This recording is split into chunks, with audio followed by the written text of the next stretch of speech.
Good morning Odisha. आसतु आज किसी गुरुत्वपूर्ण खबर देखिबा। आज हूँ नवेम्बर 12 मंगलवार। ता सहित वीडियो को लाइक करी चैनल को सब्सक्राइब निश्चित भाव करदेवे। उपकूल ओडिशा सह किछि जगार हालुका वर्षा संभावना रही। उपकूल और मयूरभंज केन्दुझर रे हालुका वर्षा संभावना पाणीपाग विभाग सतर्क कराई। अन्य पक्षे पाग बदलुछि। 15 तारिख अर्थात कार्तिक पूर्णिमा ठारू राज्यर शीतर प्रकोप बढ़िबार संभावना रही। रातिर तापमात्रा 2 ରୁ 4 डिग्री पर्यंत ह्रास पाइबा संभावना रही। एने भुवनेश्वर आंचलिक पाणीपाग केन्द्र पक्षरु सूचना दिया जाइछि। तेबे विलंबित रातिर राजधानी भुवनेश्वर समेत राज्यर अन्य स्थान में सामान्य कुहुड़ी देखा मिलिथिला। परवर्ती खबर बदलिला राज्य स्वास्थ्य विभाग अधीन नर्स को ड्रेस कोड। एणिकी नुआ रंग और नुआ डिजाइन रो ड्रेस पिंधिबे नर्स।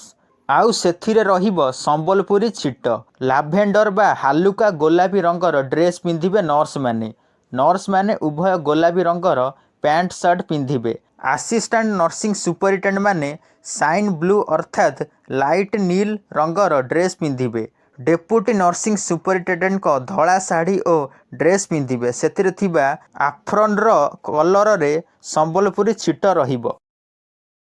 परवर्ती खबर ई-केवाईसी बाध्यतामूलक करा जाइछि। जो व्यक्ति ई-केवाईसी प्रक्रिया न करती सेमानक ना काटी दिया जिवो। तेबे ई-केवाईसी करनथिले व्यक्ति राशन कार्ड आसंता डिसेम्बर 1 तारिख रु काटी दिया जिवो। एने जातीय गणमाध्यम एक खबर प्रकाश पाइछि। ई-केवाईसी पूरण करिबा द्वारा भूत हिताधिकारी एवं धनी लोकंकु राशन कार्ड रु बाद पड़िबे। सेहीपरि गरीब लोक माने समस्त सुविधा पाई परिबे। ई-केवाईसी करिबा परे ही गहम चाउल मिली पारिबो। योग्य हिताधिकारी निकटस्थ जनसेवा केन्द्र को जाई निज कार्ड रो ई-केवाईसी करि पारिबे।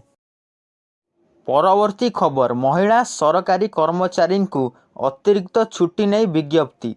ऋतुस्राव पर वार्षिक 12 दिनर अतिरिक्त छुट्टी नहीं अर्थ विभाग पक्षर विज्ञप्ति प्रकाश पाई। सरकारी महिला कर्मचारी 55 वर्ष बयस पूरण जाए छुट्टी नहीं पारिबे। गोटे मासर दिनटीए छुट्टी उक्त मासरे ही नेबाकू पड़िबो।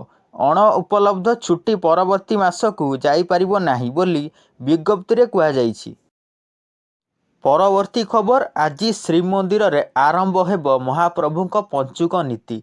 एथिपाई पुरी जिला प्रशासन पक्षरु समस्त व्यवस्था ग्रहण करा जाइथिबा बेले प्रबल भक्तों समागम हेबार आशंका रही। तेबे चलित वर्ष पंचुक 5 दिन परिवर्ते 4 दिन पड़ुछि। तेणु भक्त माने किभली सुरुखुरुरे एवं श्रृंखलित भावे दर्शन करि पारिबे से नहीं विशेष गुरुत्व दिया जाइछि। मार्केट छक ठारू नो वेहिकल जोन करा जाइछि। ब्यारिकेड भितरे भक्तों पई फैन पानीय जलर व्यवस्था मध्य करा जाइछि।